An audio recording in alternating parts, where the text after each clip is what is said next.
You played quite a bit of time there. Yeah, I mean, always, you reflect with great memories on the places you've been for a while. And, with all teams that I've played on, I've always have like a spot in my heart for them.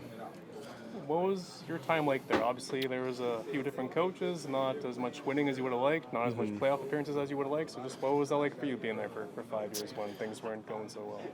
Yeah, I mean, there's a lot of tough times there when I was there, but I really feel like that's where I developed the most in my career. That's where I spent a lot of except for my rookie year, a lot of my early there. So I really kind of found my own in who I was and kind of carved out my career there. I feel like there's almost like a dark cloud of you guys.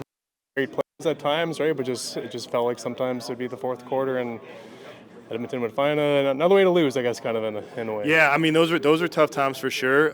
But they made me stronger as a player. They made me made me have more perseverance, made me have more willpower, and it made me a better player at the end of the day. What's it like? Obviously, they're in your division. You're not, going home on the weekend cheering for Edmonton. But just what's it like seeing them now, kind of back being a contender, which they were for decades prior? Yeah, I mean they're a good team. No guys over there, so there's no surprise. They have great coaches, great players, and they're rolling right now. So they're on a good roll, and they're a good team. And Justin Rankin, sorry, just last one from me. Justin Rankin, probably not the most fun guy to try to tackle. Just take us through the challenge of going up against Justin.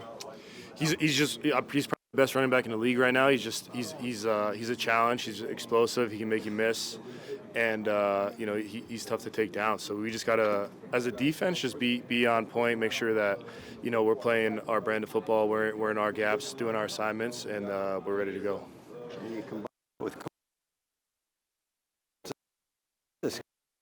They're a good team. So they're a good team. They play hard, and we play hard as well. So it's going to be a good matchup. Cody's a great player. I mean, he's always going to give his team a chance to win at the end of the game. He's always a competitor. He's always going to play to the end. And, I'm excited for it. I'm excited to go out there and play them. And so it should be a good game.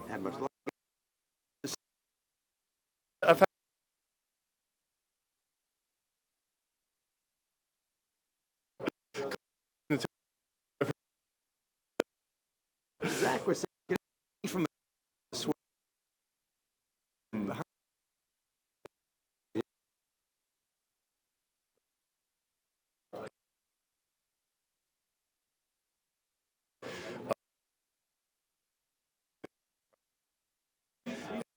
It's just going to be a good challenge. How would you grade your D after half a season?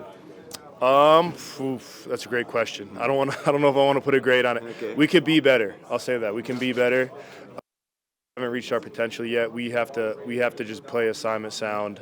We have to do a much better job against the run. But I mean, we have the pieces in place. We have great players on our defense. So ask me again at the end of the year. Okay. Some might say, okay, after 9 games, you kind of are what you are. But Yeah. Your response to that? I think you can always keep growing. I'm 32 years old. I'm growing every single day and trying to get better every day and trying to find a way to get better. And I know there's a lot of guys in this locker room the same way. So, I mean, if you're not getting better, you're getting worse. That's the old saying. Yeah. If you're coming off the defensive right edge, how aware are you of Cody Fajardo spinning out to the left and escaping? Yeah, I mean that's his go-to move. That one and pump faking like 5 yards, 10 yards downfield. That's the Cody Fajardo special. We saw that move in 19, and we thought, okay, well, eventually he's going to get destroyed with this. And it's still, to this day, the reverse out still works. Yeah, he keeps getting guys on it. It's just, when you're free off the edge, a lot of guys get wide-eyed, deer in the headlights, and they just go full speed. They want to hit the quarterback hard. And then he just does the little okie dokie spin out to the right and gets him. But you just stay under control. Stay within yourself and just make the tackle first. Worry about everything else after.